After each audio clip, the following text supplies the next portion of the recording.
요한계시록 16장 1절에서 9절까지 말씀 한 절씩 교독합니다. 또 내가 들으니 성전에서 큰 음성이 나서 일곱 천사에게 말하되 너희는 가서 하나님의 진노의 일곱 대접을 땅에 쏟으라 하더라.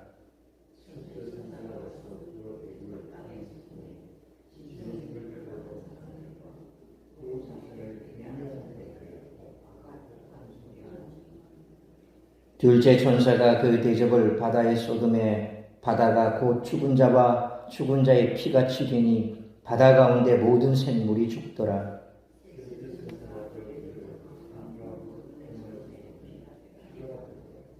내가 들으니 물을 차지한 천사가 이르되 전에도 계셨고 지금도 계신 거룩하신 이여 이렇게 심판하시니 의로우시도다.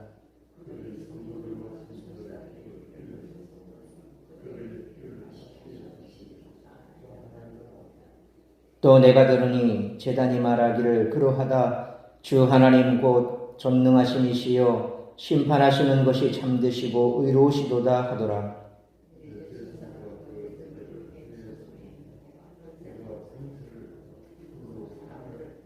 구절 같이 읽습니다.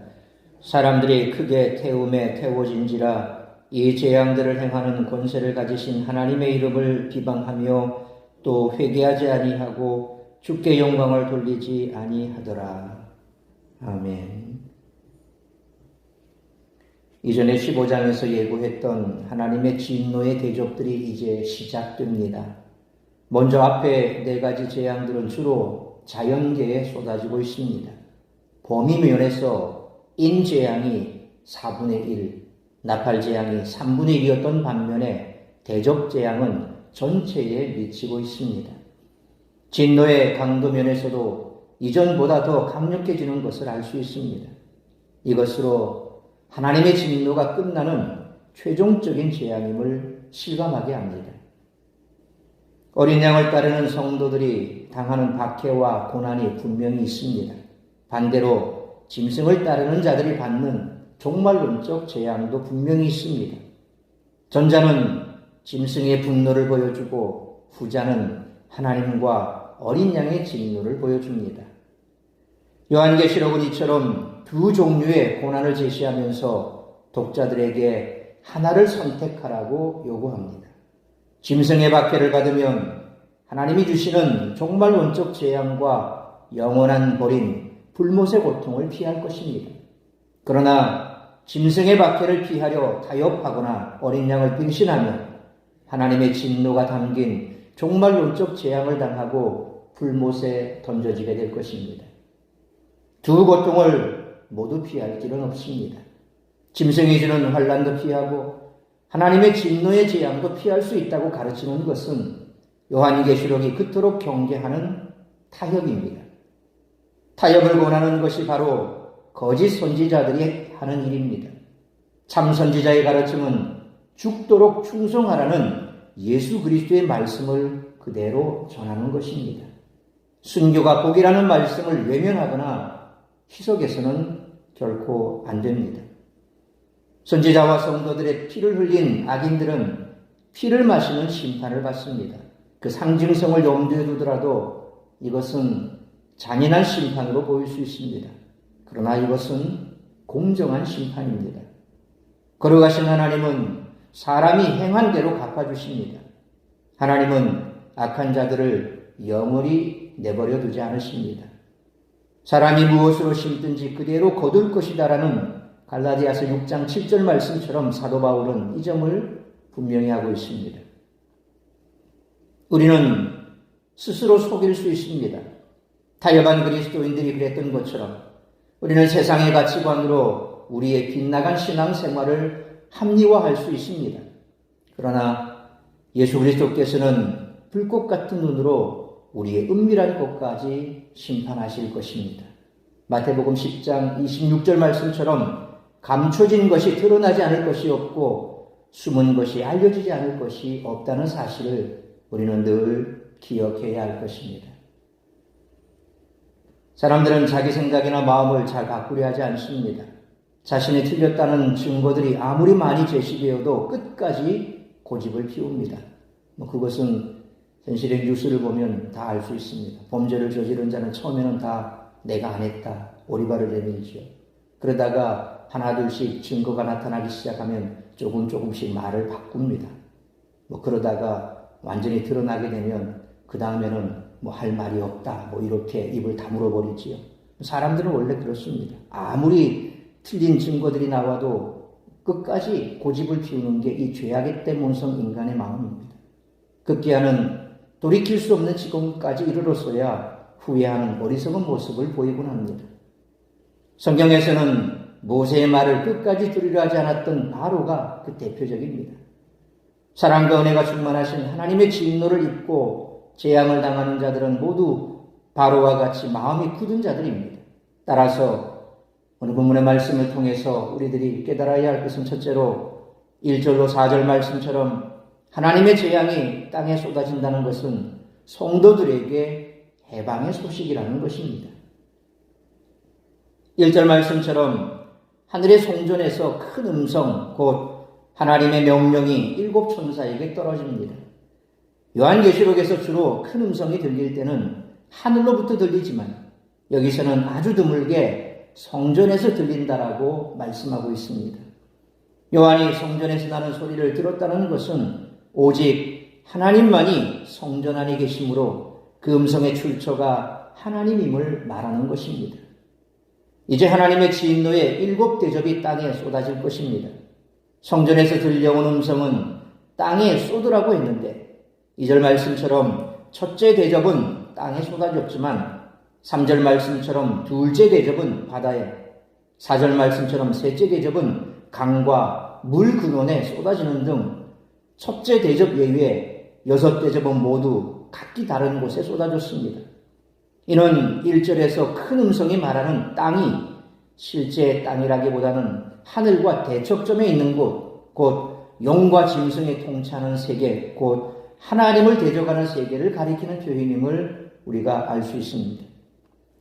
2절 말씀처럼 첫째 대접이 쏟아졌을 때 짐승의 표를 받은 사람들과 그 우상에게 경배한 자들에게 악하고 독한 종기가 나는 것은 애굽에 내려진 재앙 가운데 독종의 재앙을 떠올리게 합니다. 짐승의 표를 받고 그 짐승의 우상에게 경배한 사람들은 13장에 바다에서 올라온 짐승에게 충성을 맹세한 사람들을 지칭합니다.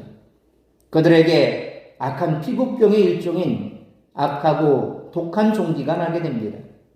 하나님의 인치심을 받고 그분만을 경배한 자들은 이 재앙에서 벗어날 수 있다는 점을 간접적으로 유추할 수 있게 합니다. 여기서 중요한 것은 이 재앙과 나팔 재앙과는 달리 대접 재앙은 땅에 거하는 모든 사람에게 영향을 미친다는 사실입니다. 그리고 3절 말씀처럼 둘째 대접 재앙이 바다에 임합니다. 이전과는 다르게 이제는 바다의 파괴로 인하여 모든 생물이 참혹하게 죽게 됩니다. 바다에 있는 모든 생명체들이 죽는다고 상상해 보십시오. 그렇다면 바다와 관계 맺고 생계를 유지하는 모든 사람들이 삶을 포기하게 될 것입니다. 세상이 일대 혼란에 빠지고 말 것입니다. 4절 말씀처럼 셋째 천사가 대접을 이제는 강과 물의 근원에 쏟습니다. 그때 물 근원이 피로 변합니다. 이 심판은 출애굽 당시 나일강에 내렸던 첫째 재앙과 밀접한 관련이 있습니다. 이전의 셋째 나팔 재앙에서 하늘에서 떨어진 횃불같이 타는 별로 인하여 쑥으로 변했는데 이제는 피로 바뀐 것입니다. 둘째 대접 심판에서 마찬가지로 셋째 대접 심판에서도 심판의 전면적인 특성이 강조되고 있음을 보게 됩니다. 하나님은 출애굽 당시에도 이스라엘은 재앙을 피하게 하시고 오직 애굽 사람들에게만 그 재앙이 임하게 하셨습니다. 그러므로 하나님의 재앙이 땅에 쏟아진다는 것은 성도들에게 해방의 소식이기에 낙심하지 않고 신앙을 지키고 말씀에 따라 의롭게 살려고 노력하는 삶을 이어가므로 결국은 승리의 소식을 듣고 기뻐할 수 있는 우리 모두가 되시기를 주님의 이름으로 축원합니다. 두 번째로 5절로 9절 말씀처럼 의로운 심판에도 회개하지 않는 자들은 영원한 심판을 당한다는 것입니다. 종기, 비, 어두움 등의 재앙에도 불구하고 회개하지 않고 도리어 하나님을 비방하는 것은 모든 죄인의 공통된 모습입니다. 5절 말씀처럼 하나님의 심판은 죄를 벌하는 의로운 행위입니다. 물을 차지한 천사는 6절 말씀처럼 성도와 선지자들의 피를 흘린 자들이 그 피를 마시게 하신 것이 마땅하다고 선언하고 7절 말씀처럼 하늘 성전의 제단도 이에 화답하며 하나님의 의로우심을 선포합니다. 하나님은 이미 그들에게 회개할 기회를 주셨습니다. 어쩌면 7 대접의 재앙 중에서도 회개한다면 구원을 받을 기회가 있을 것입니다.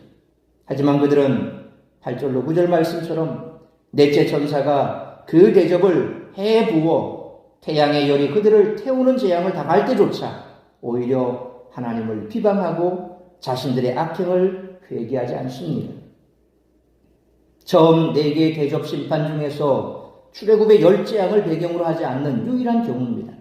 여기서 권세를 받았다는 것은 신적 수동태로 그 권세가 하나님에게서 주어진 것임을 강조하고 있습니다. 불로 태우듯이 맹렬한 화상을 입힐 것입니다. 이는 7장 16절에서 성도들에게 약속된 해나 아무 뜨거운 기운에 상하지 아니하리니와 대조를 이룹니다. 하지만 그들은 짐승을 따르는 일을 포기하지 않습니다. 9절에서 요한은 이 재앙에 대한 사람들의 반응을 소개합니다. 이전에 13장 6절 말씀처럼 사람들은 하나님의 이름을 모독하고 회개치 않습니다. 하나님께서는 고통으로 인하여 사람들이 당신께 돌아오기를 바라셨지만 인생들은 그런 기미를 전혀 보이지 않습니다. 아직도 세상에는 하나님의 심판을 믿지 않거나 세상을 멸망시키는 하나님이 어떻게 선한 하나님이냐며 비방하는 자들이 적지 않습니다. 이렇게 완악한 마음으로 자기 죄는 돌아보지 않고 하나님을 원망하고 비방하는데 빠른 자들은 결국 영원한 심판을 당할 수밖에 없습니다. 예수님을 믿는다면서도 하나님의 심판을 믿지 않는 교인들이 간혹 있습니다. 이는 인간의 죄악이 얼마나 심각한지를 인식하지 못하기 때문에 생기는 문제입니다. 그러므로 하나님은 이미 충분히 기회를 주셨기에 의로운 심판에도 돌이키지 않은 죄인이 영원한 심판을 당하는 것은 당연하지만 마지막 때의 심판을 믿는 성도로서 염중한 메시지를 주님 앞에서는 그날까지 열심히 전함으로 한 생명이라도 주께로 돌이키는 일에 최선을 다하는 우리 모두가 되시기를 축원합니다. 사랑하는 성도 여러분, 세상에서 십자가를 붙잡고 살아가는 성도는 손해도 보고 억울한 일도 당하고 고난도 당할 수밖에 없습니다. 그러나 직접 원수를 갚으려서는 안 됩니다. 원수 갚는 것은 하나님의 몫입니다. 원수를 갚겠다는 마음을 버리지 못하는 이유는 하나님께 맡기지 못하기 때문입니다. 그러므로 하나님이 심판하실 날이 반드시 올 것이며 승리의 영광은 그때 누리게 될 것이므로 마지막 때의 심판을 믿는 성도로서 오히려 염중한 메시지를 주님 앞에서는 그날까지 열심으로 전하여 한 생명이라도 주께로 인도하는 일에 우리의 모든 것을 다 바칠 수 있는 우리 모두가 되시기를 주님의 이름으로 축원합니다. 기도하겠습니다. 거룩하신 아버지 하나님, 은혜와 사랑을 감사합니다. 오늘도 말씀으로 이 새벽을 깨워 시작하게 하시니 감사합니다. 오늘 주신 말씀처럼 주님 오실 날이 가까이 오면 올수록 우리는 점점 그날이 얼마나 우리 가까이 왔는가를 피부로 느낍니다. 사람들이 살아가는 행태를 바라보면 정말 이렇게 끝나는 것이 아닌가 할 정도로 타락했습니다. 인간의 탈을 쓰고 어찌 그렇게 할 수 있을까 싶을 만큼 죄악된 상황들은 곳곳에서 펼쳐지고 있고 또한 우리가 살아가는 주변 환경들은 날이 갈수록 변하고 빠르게 그렇게 오염되어 가고 있습니다. 이런 시대를 바라볼 때에 우리가 어떻게 살아야 할지, 무엇을 하며 살아야 할지 우리는 다시 한번 우리 자신에게 깊이 물어보고 말씀 앞에서 어떻게 우리가 그 말씀 지키며 살아갈 수 있을지 주님 앞에 기도하는 길밖에 없음을 다시 한번 깨닫게 됩니다. 말씀대로 이 땅에 우리가 생명이 있는 한까지 정말 죽어가는 영혼들을 주께로 인도하는 일에 최선을 다하는 것이 바로 우리가 해야 될 일이며, 마지막 심판이 펼쳐졌을 때에는 이미 그때에도 돌이키는 자들은 하나님께서 그들을 용서하실 것이나 타락한 죄인들은 결코 돌이키지 않는다고 했습니다. 그러나 과연 구원받은 영혼이 누구인지 우리는 알 수 없습니다. 그렇게 우리가 할 것은 그저 이 구원의 복음을 전하는 것입니다. 마지막 재앙 때에 인간들이 주님을 외면하고 오히려 더 비방하는 그러한 모습을 보일 때라도 분명 우리가 전하는 그 복음에 반응할 자는 있을 것입니다. 그러므로 오늘 이 한날도 내가 입술을 열어 구원의 복음을 전할 때에 주께로 돌아올 자가 있는지 우리는 알 수 없기에 이 복음을 전하는 일에 최선을 다하는 그런 복된 한날이 되게 하여 주옵소서. 믿음으로 마지막 때까지 주를 믿는 믿음으로 이 믿음을 지켜나갈 수 있도록 우리를 붙들어 주옵시고, 오늘도 나를 통하여 이루고자 하는 주의 뜻만 이루어드리는 그런 복된 한날의 삶이 될 수 있기를 간절히 빌고 소원하오며, 이 모든 말씀 우리 주 예수 그리스도의 이름으로 기도하옵나이다. 아멘.